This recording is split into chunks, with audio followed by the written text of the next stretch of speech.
Right everyone, it's early in the morning, but we've fabricobbled together our very own dust extractor for the grinder.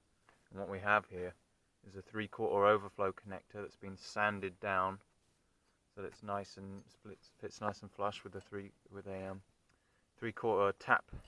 plastic tap nut, and it goes into a 3/4 to 1.25" reducer into the socket. Obviously there's a little stub of pipe in between there, and then into this pipe here, 1.25" waste pipe, because that diameter there the hoover fits into lovely, and we're going to cut it a bit shorter obviously, but you leave yourself more than you need. So that's how it's going to fit onto the hoover itself. And then this metal piece clasps over the existing guard for the grinder.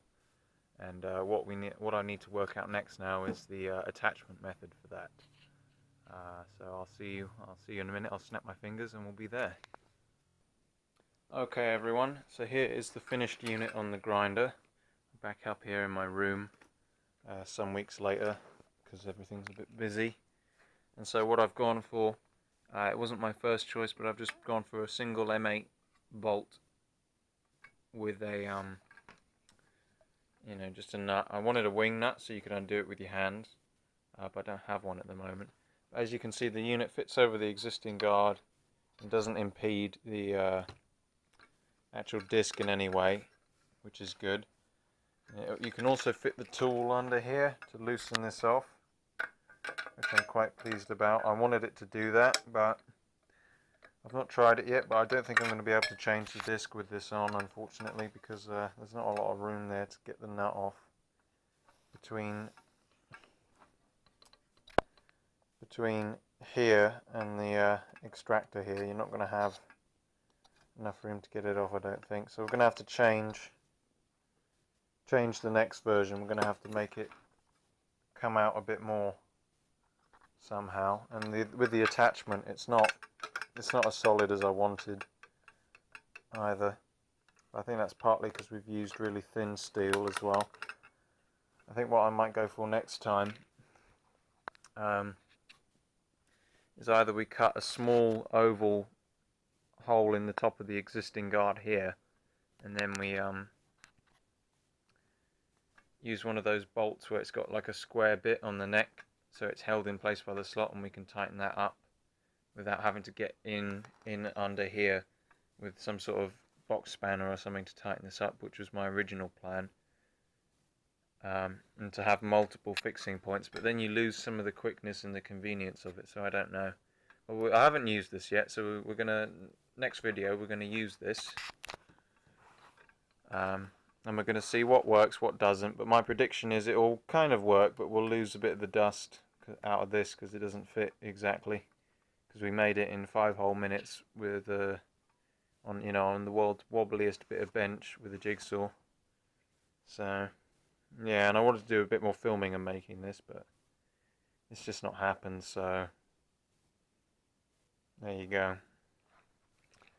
But we'll see how she works, we'll see how it does, and then on the version 2 we can come in and fix all the problems. That's the idea anyway, but for now that's the rough prototype and the proof of concept. So yeah, and it's quite, like, I looked at a lot of wall chasing, like proper wall chasing rigs, and they were all 9-inch grinders, and they were set up to take 2 blades with a guard similar to this, but instead of having air extraction it had a water input and a water output on it. And then this was all of this was all waterproofed as well, and it was like a big heavy unit. And those are good, I suppose, but I wanted to make something that I could use on a normal grinder and then take it off again and have just a normal grinder again, rather than having a specialized tool.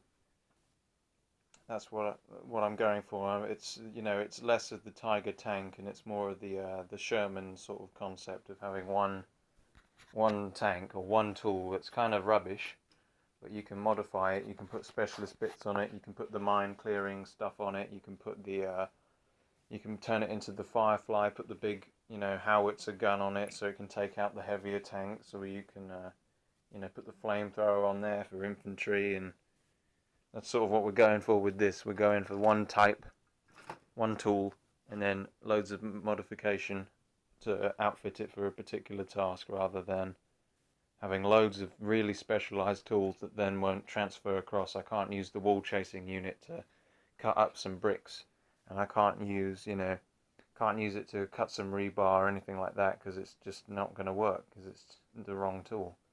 Whereas this will do all of that, and that's the idea anyway. But this needs to be made better, needs to be made thicker, more sturdy. This is my prediction. It's going to be a bit too flimsy. It needs to be more sturdy and more convenient to put on. We need to devise some sort of system that's faster than doing up them bolts.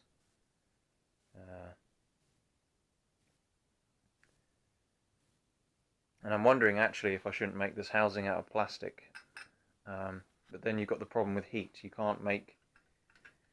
this will be okay. This stuff's good up to 92 degrees. But once you start making this entire bit out of plastic, there's nowhere for the heat to go. The heat can all radiate out all in the gearbox and all here. But if this was made out of plastic, this would heat up and I think this would slip off.